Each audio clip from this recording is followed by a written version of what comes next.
Hello po sa inyong lahat mga ka-crypto. Ako po si Pinoy Crypto Trader at sa video na ito ay atin po pag-uusapan ang tungkol sa balitang ito kay Ethereum kung saan ang mga whales ay nagsisibilihan po ng maraming amount ng Ethereum tokens. Yan, nag-accumulation spree po sila.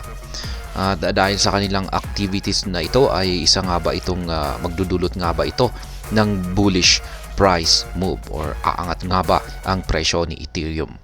At ayan, bago po tayo magpatuloy ay nais ko lamang po munang bigyang linaw ang aking disclaimer kung saan ang nilalaman po ng video na ito ay hindi po ito isang financial advice. For education and information purposes lamang po ang layunin nito. Maliban po dito ay nais ko na rin pong magbigay babala na wala pong kahit anumang group chat ang Pinoy Crypto Trader. At ayan, ang sabi po rito ay isang malaking mga investors. Ayan, ang tinatawag po dyan ay mga whales. Ayan, mga whales ng Ethereum ay nagsimula po silang mag-accumulate ng malaking volume or quantity ng Ethereum. At ito ay nagpapahiwatig ng potential na merong magandang pananaw or potential bullish outlook. Ayan, para dito kay Ethereum sa kanyang midterm or katamtamang termino. Ayan, tulad ng Bitcoin, ang Ethereum ay kasalukuyang nasa mode ng recovery matapos ang malaking pagbaba na naitala ng market nitong nakaraang linggo. Ang malawakang pagbebenta or sell-off na naranasan ng Ethereum na nagpababa sa presyo nito sa mababang $2,181 bago nakabalik sa $2,236.77 kung saan ito kasalukuyang nakikipag-trade. Ang recovery ng Ethereum ay ipinapahiwatig ng nabawasang malawakang pagbebenta or matinding sell-off na may rate na paglago sa presyo at market capitalization na nananatiling nasa 0% nitong nakalipas na 24 oras. Kaya ayan, sa madaling salita ay isang malaking investor ng Ethereum ay nagsimula po siyang mag-accumulate ng maraming Ethereum na nagpapahiwatig ng isang magandang outlook para dito kay ETH. Tulad ng Bitcoin, ang Ethereum ay kasalukuyang nagre-recover mula sa kanilang pagbaba sa kanilang pagbagsak sa kanilang mga market prices. Ang presyo nito ay bumaba sa $2,181 bago ito nakabalik sa $2,236.77. Ang recovery ng Ethereum ay ipinapahiwatig ng nabawasang malawakang pagbebenta. Ayan, insight into the whale Ethereum accumulation. Batay sa datos mula sa platform ng crypto analytics na Spot On Chain, ang mga whale na may address na 0x931 ay gumastos po ng $48 million para bumili ng kabuuang 21,192 ETH sa average na presyo na $2,265 ilang oras po bago nailabas ang balitang ito. Ito ay nagdala sa halaga ng na $47.9 million. Ayan, halaga ng stash. Ayan, valuation of the stash. Ayan, walang espesyal na kagustuhan ang whale para sa centralized na exchange dahil ang pag-ipon ay hanggang ngayon ay isinagawa sa pamamagitan po ng Binance at decentralized exchange. Ayan po, ang ginamit niya ay mga decentralized exchange. Ayan. Sabi pa rito ay ayon sa ibinahaging datos mula January 13, 2023, ang whale na ito ay bumili ng kabuuang 79,500 ETH sa average na presyo na $1,790 na may kabuuang $36.86 million. Ayan po yung tweet rito ng Spot On Chain.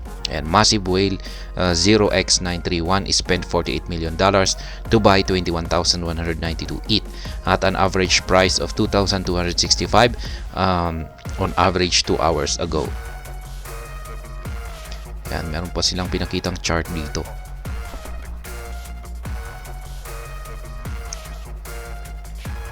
Ang isang kawili-wiling pattern sa strategy ng pag-iipon ng malaking whale na ito ay bumili sila ng ETH sa pamamagitan po ng pag-target sa tiyak na mga points of retracement po nito, mga specific retracement points upang palakihin ang sumusunod na uptrends.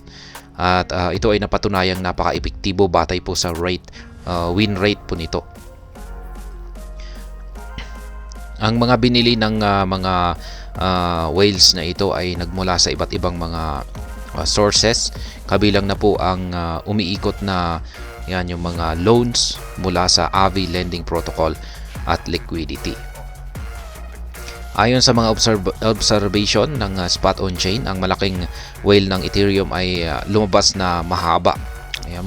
Lumabas na sila ay nakalong dito kay Ethereum. At ang pag-ipon hanggang ngayon ay nagdulot ng kabuuang 25.9% sa hindi pa sa kanilang unrealized profit. Kaya yan, sa madaling salita ay ang malaking whale ng Ethereum na may address na 0931 ay bumili po siya ng 21,192 na ETH sa halagang $48. Ang kanilang mga binili ay nagmula po ito sa iba't ibang mga sources at walang particular na kagustuhan para sa mga centralized exchanges. Mula January 13, 2023 ay bumili po sila ng kabuuang 79,500 ETH na may kabuuang $36.84 million. Ang kanilang strategy sa pagbili ay epektibo na nagdulot po ng 25.9% na unrealized profit. Ayan, dito po tayo, Ethereum retracement underway. Ang pag-ipon ng Ethereum ng malaking whale na ito ay katulad ng mga kaugnay sa bullish na galaw ni Michael Saylor. Siya po ang chairman ng MicroStrategy. Ang kumpanya na kamakailan lamang ay nag-acquire ng Bitcoin na nagkakalaga ng $615 million. Gayunpaman, ang nagawang puhunan ay potensyal na hindi sapat upang magdulot ng malaking pagbabago na maaring mag-trigger ng matagal na hinahanap na bullish retracement ng Ethereum. Kung hindi bibilangin ang accumulation na ito, ang hype na pumapaligid sa Bitcoin Spot ETF ay may potensyal na mag-trigger ng rally sa presyo ng Ethereum dahil ang bullish na sentiment na maaring kasama ng isang malamang na approval ay maaring magpadala ng mga presyo ng lahat ng mga assets na nauugnay kay BTC sa bagong taas or new heights. At ayan, sa madaling salita, ang malaking whale ng Ethereum ay nag-accumulate po ng Ethereum na katulad ng ginawa ni Michael Saylor ng MicroStrategy na bumili ng malaking halaga ng Bitcoin. Gayunpaman, ang kanilang puhunan or investment ay maaring hindi sapat para mag-trigger ng malaking changes sa presyo ng Ethereum. Ang hype na nakapaligid po dito sa Bitcoin Spot ETF ay maaari po itong magdulot ng pagtaas sa presyo ni Ethereum. At ayan, hanggang dito na lamang po tayo sa video na ito. Sana po ay inyong nagustuhan ang aking paliwanag dito. Kung inyo po itong nagustuhan ay pakiclick lamang po ang like button nito. Para naman po sa mga bago lamang dito, kayo po ay aking inaanyayahan para mag-subscribe.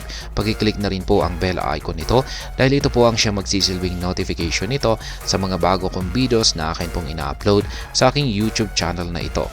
Marami pong salamat sa panunood. Ingat po tayo lagi at God bless po sa ating lahat.